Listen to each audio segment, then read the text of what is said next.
तो नमस्कार साथियों, आप देख रहे हैं एमडी हिंदी न्यूज़। मेरा नाम है मनदीप। आज शक संवत 1947 है और विक्रमी संवत 2082 है। आज बैसाख माह के कृष्ण पक्ष की तृतीया तिथि है, जो सुबह 11 बजे तक रहेगी। उसके बाद चतुर्थी लग जाएगी। अंग्रेजी कैलेंडर के हिसाब से आज की तारीख है 16 अप्रैल 2025 और वार है बुधवार।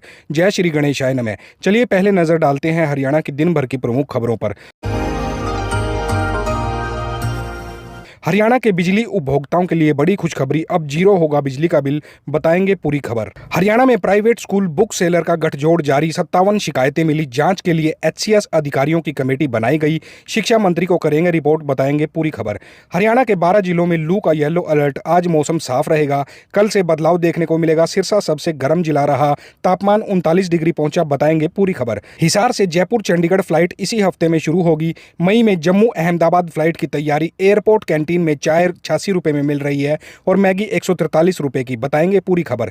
अंबाला में मिलेंगे किराए पर फूफा, मामा और बाराती। पान की दुकान से शुरू हुई अनोखी शादी सर्विस, आगे बताएंगे आपको ये मजेदार खबर। महेंद्रगढ़ में 200 साल पुराने मंदिर का निर्माण हुआ शुरू। समिति प्रधान बोले 4 करोड़ रुपए होंगे खर्च, 2 साल में बनकर होगा तैयार, बताएंगे पूरी खबर। 60 साल से ऊपर के वरिष्ठ नागरिकों के लिए सरकार की 4 दमदार योजनाएं, आपको बताएंगे पूरी जानकारी और इसके फायदे। हरियाणा में घटेगा राशन कार्ड की संख्या का आंकड़ा, केस होंगे दर्ज, बड़े एक्शन की तैयारी में सरकार, बताएंगे पूरी खबर। आगे बढ़ने से पहले मेरी आप सभी से रिक्वेस्ट है, कृपया हमारे चैनल को सब्सक्राइब जरूर कर लें, क्योंकि हरियाणा की बड़ी खबरें सबसे पहले हमारे चैनल पर ही आती हैं। चलिए अब खबरें देखते हैं विस्तार से।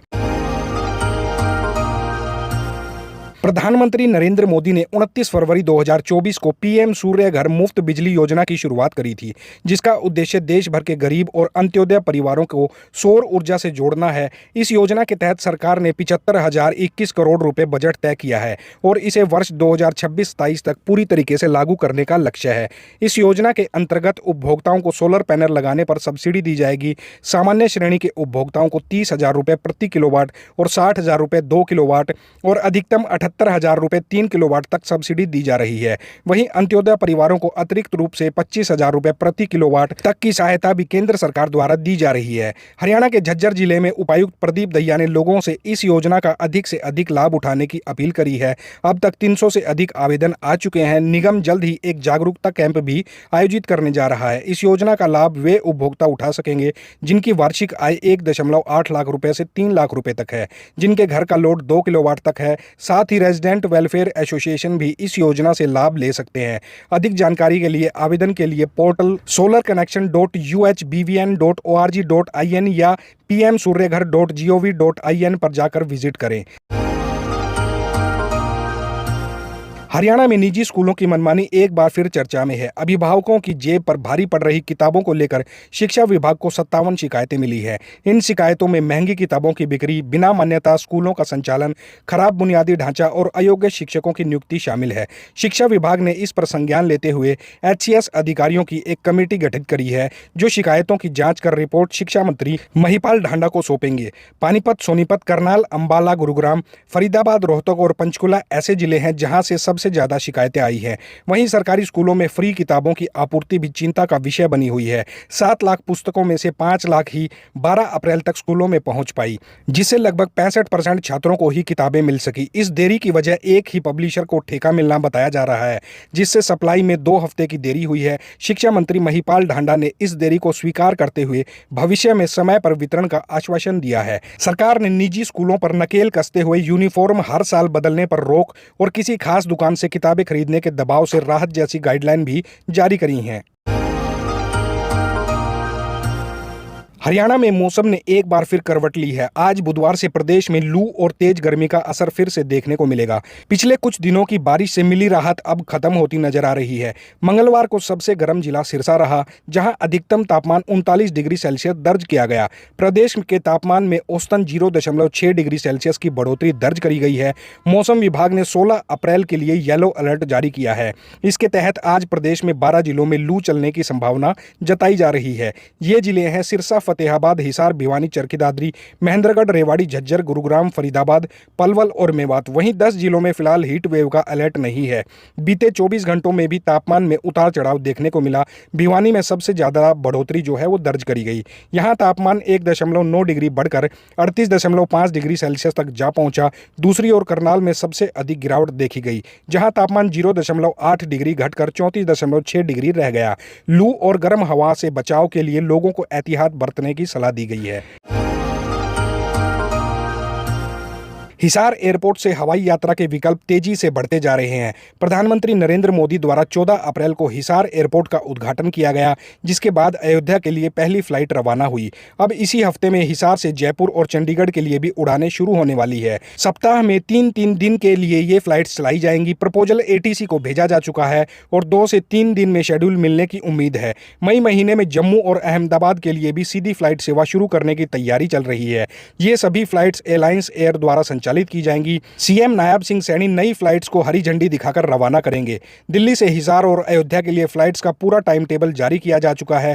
पहले दिन 220 यात्रियों ने इन उड़ानों का लाभ उठाया। यात्रियों की सुविधाओं के लिए एयरपोर्ट पर कैंटीन शुरू हो चुकी है। हालांकि चाय 86 रुपये और मैगी 143 रुपये और सैंडविच 152 रुपये की कीमत को लेकर चर्चा बनी रही। एयरपोर्ट अथॉरिटी का कहना है कि क्वालिटी और क्वांटिटी दोनों बेहतर होंगी। अब हिसार एयरपोर्ट पूरी तरीके से एयरपोर्ट अथॉरिटी ऑफ इंडिया के नियंत्रण में आ चुका है। हमारे देश में त्योहार और शादियां जीवन में रंग भरने का काम करती हैं, लेकिन आज के समय में जब परिवार छोटे होते जा रहे हैं, कई बार शादियों में रिश्तेदारों की कमी खलने लगती है।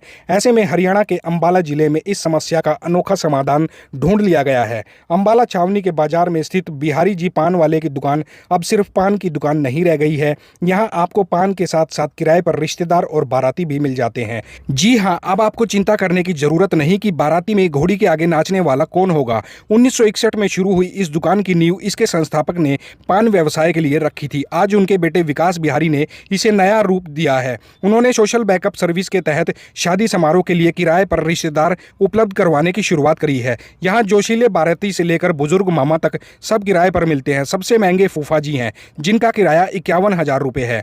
अंबाला में 2 और चंडीगढ़ में 1 ब्रांच के साथ यह अनोखी पहल शादियों में फिर से रौनक लाने का काम कर रही है।